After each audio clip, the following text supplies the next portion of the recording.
Nah, jadi sekarang kita udah bisa ngedraw, kita akan tambahkan widget baru, yaitu widget di bawahnya, yaitu si actions widgetnya. Kita akan tambah widget baru, kita akan namain node action widget, karena berisi actions apa aja yang bisa ngontrol si node-nya ya. Nah, kita akan tambahin node menu aja, menu action, kayak gini. Di sini cuma stateless biasa, stl node menu actions widget. Nah, di dalam node menu actions widget ini kita akan pakai kolom. Kolomnya itu main axis size-nya minimal, terus main axis start leg-nya, main axis start, cross axis-nya juga sama. Cross axis, cross alignment start juga. Nah, di sini kita akan punya text kayak gini, pathfinding. Kita akan pasang dulu aja ini di dalam homepage kita di bawah nodeboard widget. Jadi ada nodeboard widget, terus bawahnya ada node action, node menu actions. Nah, di sini ada pathfinding, kolomnya itu kita pakai kayak gini.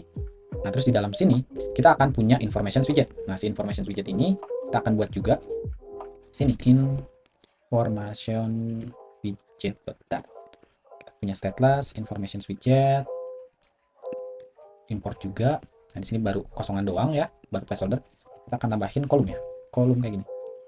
Nah, di dalam kolom ini kita akan punya beberapa informasi, dan informasinya itu karena repetitif ya, gue akan buat widget items yang nantinya akan punya child dan sinamnya apa. Jadi kayak gini, di dalam expanded ada row, di dalam row ada childnya, nanti widget yang akan kita custom, terus ada expanded text. Nah, jadi nantinya kita nggak akan terlalu repetitif buat membuat si actions atau si information ini.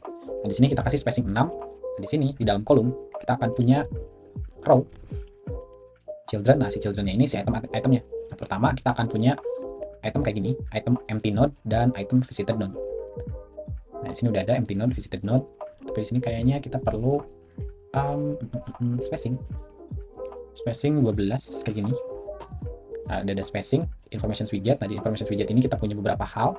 Yang pertama itu empty node dan visited node kayak gini. Terus di sini kita akan punya juga beberapa hal lainnya. Jadi gue akan copy paste aja karena ini ya cuman standar widget aja kayak gini. Di sini ada start dan finish node. Terus kita akan punya wall dan terrain node. Terus kita akan punya yang terakhir itu adalah shortest dan shortest terrain kayak gini. Nah, terus di sini kita akan punya information widget ini hide and show ya. Jadi kita akan tambahin dulu, kita akan close, kita akan coba fokus di dua ini aja. Nah, di dalam provider kita akan punya value is show notifications atau is show, nah show informations atau enggak. Terus kita akan punya functions buat show atau hide si informationsnya. Jadi di sini di paling bawah kita akan tambahkan set show informations, set value terbaru, terus notify listenernya kayak gini. Terus di information widget di dalam kolomnya kita akan wrap pakai animated size. Jadi nanti perubahannya itu akan ada animasinya ya. Di sini kita akan pakai durations, const duration sekitar milisecond ya, sekitar 1 aja. Kita 1000 aja, 1000 milisecond atau 1 detik. Nah, di sini animated size kita akan wrap pakai, di sini ada consumer nggak ada. Di sini kita pakai wrap widget builder, bukan widget builder. Ini builder. Nah, di sini kita pakai selector widget kayak gini, form provider kita akan boolean. Ini ada selector, state. Selectornya itu konteks sama state ya, konteks sama state. Nah, di sini kita akan ambil state dot show informations. Sini kita show informations kosong gini. Di sini si kolomnya ini kita akan pindahkan keluar ini nih, di dalam selector ini builder. Nah, di sini child kolom. Jadi si kolomnya ini bakalan static nanti sesuai ya, si kolomnya static tapi nanti bakal ditampilin di dalam animated size sesuai dengan show information value-nya ini. Kalau misalkan show information value-nya true, ya dia bakal ditampilin. Kalau enggak ya dia bakal ya nggak ditampilin.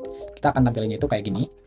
Nah, di sini di animated size kita punya kolom. Kolomnya itu cross axis line-nya start, dan di sini ada gesture detector untuk tab informations. Jadi misalkan kalau show informations dia akan kebuka child kayak gini. Kalau misalkan show informations dia bakal kebuka, kalau nggak show informations ya dia nggak akan kebuka kayak gini. Di sini ketika di tab kita akan set show informations value sebaliknya dari value yang sekarang. Kita save. Di sini kita klik ya dia bakal kayak gini. Ini 1 detik terlalu lama, kita akan coba 400 detik aja, 400 milisecond aja. Nah, ini udah cukup bagus, tapi di sini animasinya itu masih dari tengah. Karena dari tengah jadi kelihatan nggak bagus. Kita bisa set alignment-nya di sini. alignment alignment top center. Nah, dia akan mulai animasinya itu dari top center. Jadi si top center ini bakalan tetap ya. Kita save, kita klik ya, dia top alignmentnya bakal tetap diem, tapi yang bawahnya bakal ada animasi show-nya kayak gini. Nah, di sini untuk show information-nya kita udah punya. Terus kita akan punya juga beberapa widget lain di dalam menu actions ini. Nah, di dalam menu actions ini kita akan punya actions atau si selector algoritma kita. Nah, di sini kita akan pakai yang udah gue punya, yaitu design dropdown. Jadi kita tinggal pasang aja design dropdown ini.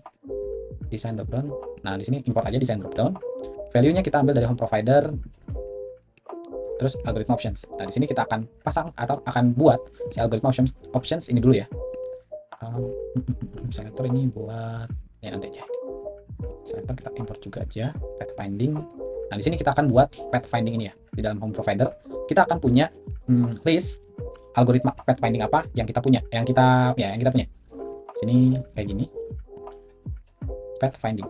Nah, pathfinding ini kita akan buat dulu di dalam domain. Kita namain algorithm kayak gini. Algorithm. Nah, di sini ada pathfinding.dart class pathfinding. Nah, di dalam class pathfinding ini kita akan punya sebuah abstrak class sebenarnya, bukan kelas doang, tapi kita akan punya abstrak class. Kenapa abstrak class? Nah, kenapa abstrak class? Ya karena supaya nantinya bisa diimplement sama algoritma-algoritma lain. Jadi ini kayak semacam template-nya aja. Nah, untuk template-nya kita akan punya kayak gini. Jadi kita akan ada get name, get informations, terus di sini kita akan punya functions untuk nge-return node-node yang udah di-visit. Jadi kita akan memvisualisasikannya itu dari visited node ini. Nah, di sini ada parameter grid-nya, terus ada parameter start node, ada parameter finish node, dan di sini kita akan punya functions buat nge-get shortest path dari finish node.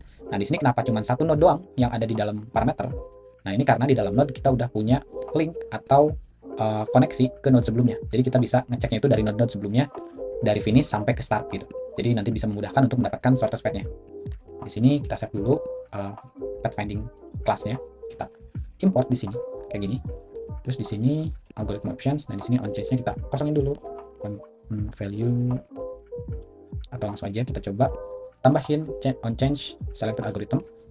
Nah, di sini kita tambahin di bawah walls, coba void change pathfinding paths value kayak gini. Nah, di sini kita akan punya atau kita akan create satu lagi variable, yaitu namanya pathfinding selected algorithm tulisnya kayak gini tuh bukannya, bentar gue cek. Selected algo aja, algo option kayak gini, selected algorithm options. Sini kita set sebagai value, terus notify listener-nya kayak gini, save. Nah, di sini pathfinding-nya itu kita ambil dari sini yang tadi, dan kayak gini udah. Jadi kita akan punya drop down. Coba, di sini ada beberapa hal yang required. Nah, di sini kan masih kosong ya, jadi kita akan coba tambahin dulu beberapa algoritma, tapi masih kosongan ya. Kita akan tambahin misalkan BFS algoritma class BFS extend. Nah, jadi cara menggunakan pathfinding itu kayak gini, cara mengimplementasinya. Pathfinding kayak gini. Nah, di sini get informations masih kosong, masih kosong kayak gini. Nah, untuk shortest path masih kosong. Di sini kita masih throw unimplemented error dulu aja. Nah, di sini untuk nama dan information yang kita bisa ubah, kita bisa isi jadi kayak gini. Breadth first search itu tulisannya breadth first search. Terus untuk get informations kita akan kasih informasi tentang si BFS ini. Nah, BFS ini informasinya itu dia unweighted dan garanti akan mendapatkan shortest path kayak gini. Terus kita akan pasang di home providernya, kita akan isi dulu satu algoritma, yaitu BFS kayak gini.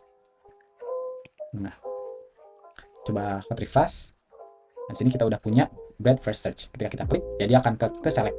Karena di sini di dalam on actions-nya, ketika on change kita trigger selected algo options, dan di sini kita nge-select dan notify listener-nya. Dan ketika notify listener, si selector ini dia akan berubah sesuai dengan selected algoritmanya. Jadi dia akan menampilkan informasinya juga di bawahnya. Nah, terus yang terakhir, UI yang terakhir, kita akan tambahkan button buat ininya. Nah, di sini kita akan tambahkan row. Di sini kita akan ada spacing sekitar 16. Si children-nya ini kita akan pakai expanded design button. Nah, di sini design button lagi-lagi komponen yang udah gue siapin dari si template, jadi kalian bisa pakai aja. Size-nya design button size .large, teksnya kita akan kasih start visualize kayak gini. Terus si on press-nya kita akan kosongin dulu. Nah, terus di sini kita akan punya dua button lagi. Kan di sini udah ada button buat sebentar, kita coba kayak gini dulu. Nah, di sini udah ada button buat start visualize, tapi di sebelahnya kita akan punya button buat nge-refresh si node-nya. Terus kita akan punya button lagi satu buat nge-delete si node-nya. Kita akan tambahkan atau ganti kayak gini. Sini refresh-nya ganti sama delete outline. Kayak gini.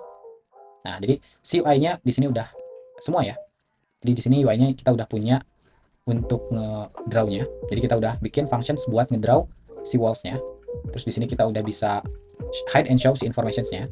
Terus di sini kita udah bisa nge-select si algoritmanya. Nah, nanti kedepannya kita tinggal ngeimplementasi delete, dan kita ngeimplementasi start, finish, dan start nge-visualize si algoritmanya.